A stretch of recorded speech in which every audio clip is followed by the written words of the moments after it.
पिता का आखिरी पत्र। आंसू नहीं रोक पाओगे। उसे एक डायरी मिली। उसने जब उसके पन्ने पलटे तो वे उसके पिता की लिखावट से भरे पड़े थे। इसी डायरी में उसे एक पिता का पत्र मिला जो उसके पिता ने अपने निधन से महज एक दिन पहले लिखा था। अपने माता पिता की इकलौती संतान किरण ने वकील बनने के अपने सपने को पीछे छोड़ते हुए महज 21 साल की उम्र में शादी कर ली थी।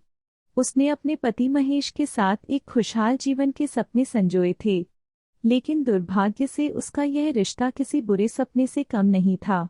हर शाम काम से घर लौटने के बाद महेश खूब शराब पीता और हंगामा करता था। एक रात जब किरण ने महेश को डिनर परोसा तो महेश, जो पहले ही विस्की की आधी बोतल खत्म कर चुका था, इतना भड़क गया कि उसने खाने की प्लेट हवा में फेंकते हुए उसे धक्का दे दिया। फिर वह नशे में धुत होकर चिल्लाया, "यू आर वर्थलेस। तुम अच्छा खाना तक नहीं बना सकती।" यह सब देखकर अंदर तक हिल गई किरण ने महसूस किया कि वह अब इस यातना को और सहन नहीं कर सकती। उस रात जब महेश शराब पीकर बेहोश हो गया तो किरण हिम्मत जुटाकर वहां से भाग गई। वह अपने परिवार के पास वापस चली गई, जहां उसका भाई अंकित और उसकी पत्नी श्वेता रहते थे।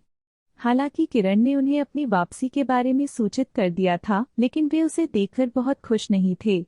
उसने अपना बैग लिया और अपने उस कमरे में चली गई जहां शादी से पहले उसने अपनी जिंदगी गुजारी थी। अपने कमरे में सब कुछ बदला हुआ देखकर उसे बहुत हैरानी हुई। यहाँ उसे सब कुछ अपरिचित लग रहा था। उसकी खिलौनों और किताबों वाली अलमारी को हटा दिया गया था। यहाँ तक कि उसका बिस्तर भी अब वहाँ नहीं था। यह सब देखकर किरण रोने लगी और भागते हुए अपने पिता के कमरे में चली गई, जिनका कुछ साल पहले निधन हो गया था। वहां अलमारी के नीचे की शेल्फ में अपने सभी सामानों को देखकर उसने उस अलमारी को खोला। वहां उसे एक डायरी मिली।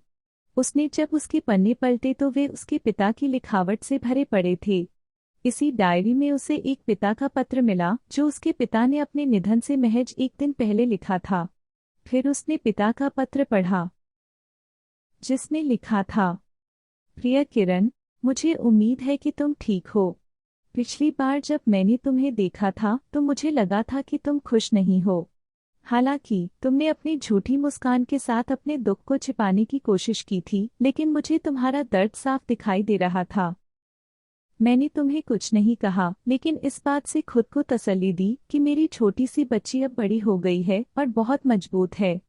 किरण, मैं तुम्हें बताना चाहता हूँ कि मुझे तुम पर बहुत गर्व है, लेकिन हमेशा याद रखना कि दूसरों को खुश करने के लिए तुम्हें अपनी खुशी का त्याग करने की जरूरत नहीं है।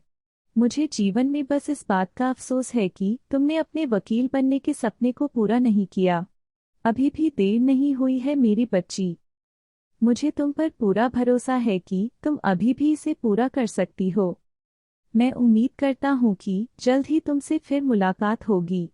मेरी प्यारी बच्ची, सदा खुश रहो और अपने परिवार का ख्याल रखो। तुम्हारे पापा।" किरण अपने पिता का पत्र पढ़कर स्तब्ध थी। उसे लगा कि जैसे उसके पिता उसके बगल में बैठकर ये शब्द उससे कह रहे हैं। उसके आंसू दृढ़ संकल्प में बदल गए। उसने दीवार पर अपने पापा की तस्वीर को देखा और कहा, "धन्यवाद पापा। मैं आपको कभी निराश नहीं करूंगी।" तब से 10 साल बीत चुके हैं। आज किरण एक सफल वकील है। उसका एक बड़ा ऑफिस है जहां वह प्रतिदिन कई क्लाइंट्स के साथ डील करती है।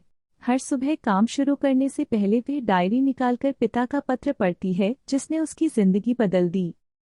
यह कहानी आपको कैसी लगी? हमें कमेंट कर बताएं और ऐसी ही कहानियों के लिए आप हमारे चैनल को सब्सक्राइब कर लें।